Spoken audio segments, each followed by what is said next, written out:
Hai, hello, salam sejahtera Malaysia. Saudara-saudara yang saya amat hormati. Dalam keadaan yang sejuk-sejuk begini hujan, rupanya antara isu yang panas pada hari ini adalah berkaitan dengan kenyataan daripada UMNO untuk menerima semula ahli yang digantung dan ahli yang dipecat. Setelah UMNO membuat kenyataan begini, BN membuat kenyataan begini, akhirnya antara dua nama yang menjadi sebutan ramai. Pertama, of course lah, Khairi Jamaluddin. Dan yang kedua, Hishamuddin Hussein.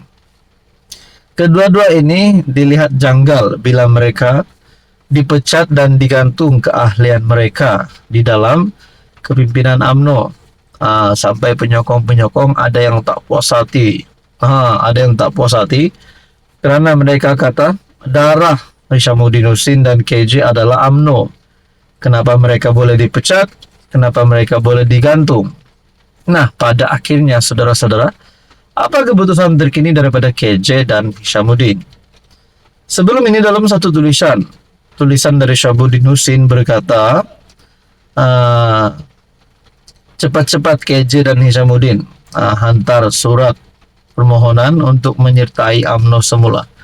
Jadi saya rasa begitu juga dengan penyokong KJ dan Hishamuddin rasanya, yang mahu mereka stay ataupun kembali kepada UMNO. Berkaitan dengan ini, jika UMNO terima kembali, bolehkah KJ Hisham patuh pada parti? Nah, antara yang disebut di sini adalah Khairi Jamaluddin dan Hishamuddin Hussein. Sekiranya mereka patuh semula kepada parti, tidak lagi menjadi terlalu mengkritik Zahid Hamidi seperti mana yang pernah dilakukan KJ sebelum ini, adakah kedua-dua pemimpin ini mempunyai harapan untuk menjadi kepimpinan tertinggi UMNO, menjadi presiden UMNO, timbalan presiden UMNO yang baru? Sekiranya kedua-dua nama ini diserap semula masuk di dalam UMNO, adakah ini bermula kepada UMNO untuk menjadi dominan semula?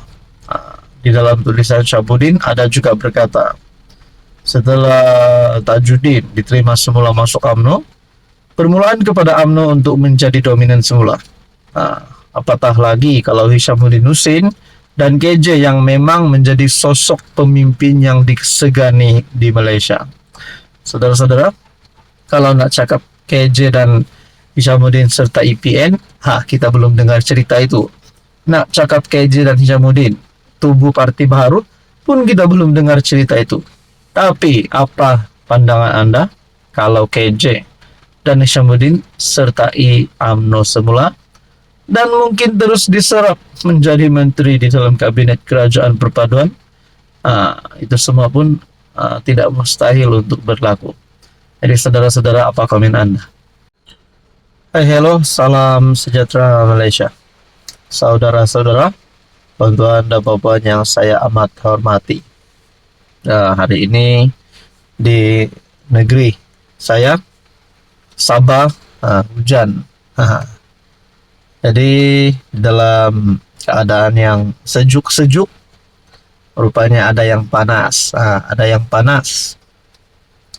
Antara yang panas adalah penyokong Najib.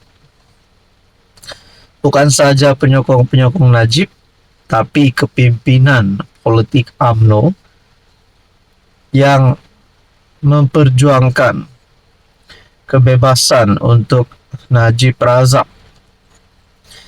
Setelah Tita Edendum mulai tersebar luas, isu berkaitan dengan Tita Edendum, di mana berkaitan dengan ini ada menyebut supaya bekas Perdana Menteri itu, Najib Razak, bosku, untuk meneruskan baki hukuman penjaranya di rumah. Pendek kata sebagai tahanan rumah. Akhirnya ahli keluarga Najib Razak pun mulai bersuara. Nizar, anak kepada bekas Perdana Menteri, telah membuat kenyataan berkaitan dengan Tita Edendum. Telah mengeluarkan kenyataan bahawa beliau terima maklumat dari Istana Pahang. Nah, berkaitan dengan kewujudan Tita Edendum yang menjadi pertanyaan ramai orang. Adakah Tita Edendum ini ada ataupun tidak? Nah, saudara-saudara, akhirnya keluarga bekas Perdana Menteri membuat satu kenyataan. Saya lihat daripada laman IG Kini TV, Tita Edendum, jangan terkejut rakyat hukum kerajaan PRU 16, kata anak Najib. Di dalam artikel Malaysia Kini berkata, PHBN bakal dihukum PRU 16 jika bersikap sambil lewat. Nazifuddin Najib mengingatkan kerajaan PHBN agar tidak mengambil sikap sambil lewat berhubung Tita Edendum oleh Yang di-Pertuan Agong terdahulu Sultan Abdullah Sultan Ahmad Shah agar bapanya Najib Razak menjalani baki hukuman di rumah. Dalam satu kenyataan di FB, Ketua UMNO bahagian Langkawi itu berkata, rakyat mahu melihat kerajaan PHBN jujur dan telus berhubung perkara itu. Katanya, kegagalan berbuat demikian bakal menyaksikan kerajaan PHBN dihukum pada PRU akan datang.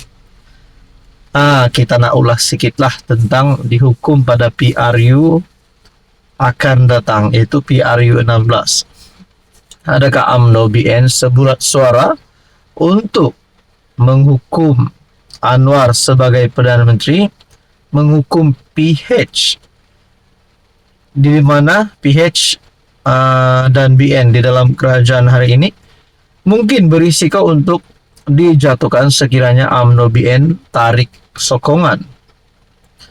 Ataupun pada PRU 16 nanti UMNO BN tidak lagi mahu bekerja sama dengan PH. Hanya kerana perkara ini, sekiranya kerajaan PHBN sambil lewat. Jadi, saudara-saudara yang saya amat hormati, tuan-tuan dan puan, adakah Anwar di sini berisiko untuk digulingkan, berisiko untuk hilang banyak sokongan MP, ahli Dewan Undangan Negeri dan sebagainya, caralah untuk membolehkan Anwar Ibrahim tumbang.